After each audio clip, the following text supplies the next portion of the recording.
Cade Cunningham pinosterize si Karl Anthony Towns at di lang yan, pinahiya din niya si Jeremy Sochan sa kanyang debut game sa fourth quarter. Grabe yung ginawa ni Cade. At eto na mga idol, ang tangking rules nilabas na ni Adam Silver. Noong huling naglaban ang dalawang team na to mga idol, natambakan ang New York Knicks. Pero ibang istorya ngayon dahil nagbabalik si Karl Anthony Towns habang sa Detroit Pistons wala si Jalen Duren at suspended pa ng matagal si Isaiah Stewart. Great start for New York Knicks mga idol, natambakan nila ang Detroit Pistons. Corner 3-pointer mula kay Mikal Bridges, 10-2 run to start the first quarter. Hindi naman umabot ng 10 points ang lamang ng New York Knicks dahil nakapag-adjust kaagad ang Detroit Pistons. Ausar Thompson, killer crossover, and Cade Cunningham finish. Hasn't been involved here offensively. Oh, killer cross! Cunningham gets it to go! Nagtuloy-tuloy ang run ng Detroit Pistons mga idol hanggang sa nakalamang pa sila sa New York Knicks. Tobias Harris and one, at tinakala ng mga fans na travel ang play na to ni Tobias pasa kay Cade Cunningham for a 3-pointer. Great first quarter battle between the two All-Stars mga idol, Jalen Brunson and Cade Cunningham. 14 points and counting for Cade. Sticks it.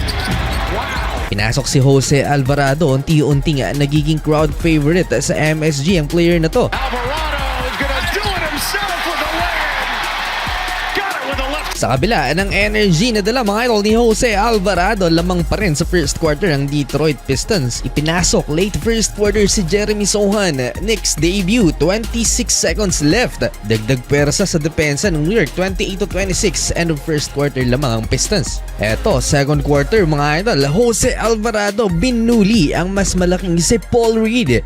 Sabay flex sa big man ng Pistons. Oh, and Alvarado the speed and the floater goes. Halos wala namang pahinga si Cade Cunningham mga idol, playing both offense and defense. Challenge niya si OG Anunoby, partially block at wedgie ang nangyari. Activity, that's what I love. Oh, a dunk wedgie! Ito ang kagandahan sa laro ni Cade Cunningham dahil kaya niyang depensahan ang 1, 2, 3, 4 possession. Nasusustain ng Detroit Pistons ang laro mga idol dahil kay Cade Cunningham at sa consistency ni Tobias Harris. Wala nga yung dalawang big man ng Detroit Pistons pero humugot si Coach JB Bickerstaff ng isa pang big man nila sa third unit, itong si Tolu Smith. Guards now check down. Oh, Harris ducks it! Off the mark, Harris, but the cleanup force. No Jordan Clarkson sighting sa first half. Jose Alvarado, great steal, and Josh Hart na imintis yung layup na to. Hindi nagkatambakan sa first half, though solid ang shooting nitong Detroit Pistons. Nakakasagot naman so far ang New York. Si Cade Cunningham ang unang umabot ng 20-point mark. One-on-one Jalen Brunson versus Cade. Tough shot over JB by Cade Cunningham. And clears him out, rises up, and it goes down. More from Cade Cunningham mga idol versus Jalen Brunson from the elbow. Parang hindi niya nakikita na threat sa depensa itong si JB. Masyadong malaki si Cade. 7 unanswered run for Detroit Pistons to end the first half. Lamang sila ng 10 na, 58-48. Pinatikim lang ng 26 seconds si Jeremy Sochan at hindi na ipinasok mga idol sa second frame. Kala pa naman din niya mabibigyan siya ng quality minutes dito sa New York. Eto pa naman din ang napili niyang team. Second half mga idol, Ausar Thompson, pinostehan sa ilalim si Jalen Brunson, sumagot si Josh Hart at dito na napatake over si Big Cat. Nagsimula mga idol sa 4-point play opportunity to cut the lead into single digit, 62-56. At nasundan pa mga idol ng slam dunk ni Karl Anthony Towns. Pouring through the air. That's because he got pushed from behind. Towns! There you go. 12-2 run New York, another one for Karl Anthony Towns. Struggle to sa first half. Jalen Brunson pinasayo naman ng big man na si Tolu Smith. Pisikalan sa third quarter mga idol, duguan pa ang labi nitong Pistons big man. Next game ng Pistons ay pwede nang maglaro si Jalen Duren matapos masuspende ng 2 games. Si Tobias Harris lang halos ang katulong nitong si Cade Cunningham sa offense ng Detroit Pistons. 27 points and counting for Cade at sumunod sa kanya si Tobias with 11. Got a three! Duelo pa rin itong si Cade Cunningham at Jalen Bronson. Lipad si Caris LeVert kay JB and Cade Cunningham. Long 2-pointer. It doesn't matter kung sino yung bantay niya, kahit si OG Anunoby pa yan. Jalen Bronson, team high with 22 points. Another one, tough bucket over Osor Thompson. Total takeover si Cade Cunningham. Pinosterize pa si Kat. Cunningham. Left hand.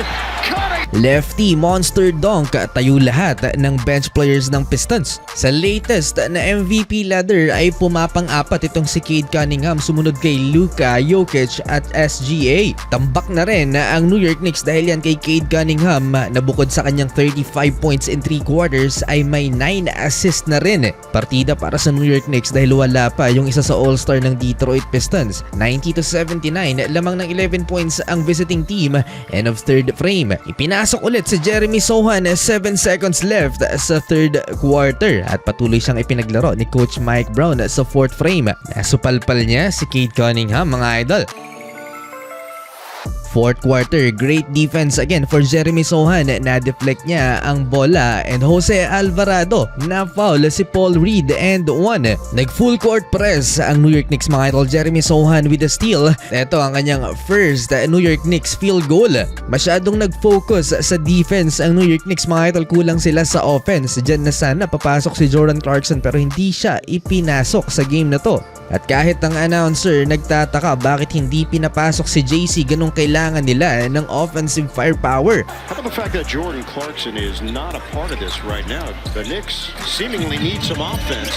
Mukhang coaching malpractice ang nangyari, mga idol, sa New York sa kabila ng napakalalim na lineup. Hindi happy ang mga celebrity fans ng New York Knicks, mga idol, dahil natambakan sila ng Detroit Pistons sa kanila mismong home court. Susubok pa sana ang New York Knicks, mga idol, na i-comeback ang Detroit Pistons sa final 6 minutes ng fourth quarter, pero itong si Cade Cunningham ang nagkontrol ng laban for the visiting team.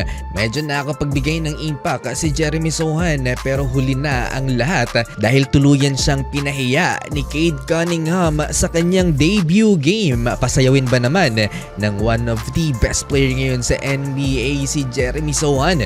Nasty step back by Cade, sabay angas. You can't guard me, sabi ng star player ng Detroit Pistons. Well, panalo, mga idol, ang Detroit sa New York. Seryoso na ang NBA sa tanking at inilabas na ni Adam Silver ang rules para sa next season sa mga kupunang magtatangkang mag-tank sa liga. Yung pangalawa dyan, yung isa sa pinakamalaking pagbabago, mga idol, ang lottery odds ay mag-freeze daw at the trade deadline. Ibig sabihin kung ano yung standings before the trade deadline at kung sino yung nasa bottom 4 ay sila yung may pinakamataas na makakukuha ng top 4 picks. Hindi na rin pwede, mga idol, ang kupunan sa NBA na makakakuha ng top 4 picks in consecutive years. Dalawang magkasunod na taon, mga idol, kung bottom 3 finish pa rin sila. At etong pang-apat, sa pool ang Indiana Pacers sa ginagawa nila ngayon dahil nakapasok sila sa conference finals last season at nasa bottom 4 sila. Hindi na papayagan ng NBA na makakapag top 4 picks sila sa lottery draft at i-extend din ng lottery teams, mga idol, dahil idadagdag na ang play-in teams sa makakapag-participate sa lottery. Magiging fair din ng NBA, mga idol, sa odds dahil ang mga play-in teams na yan na ay makakatanggap ng equal odds pagdating sa lottery draft.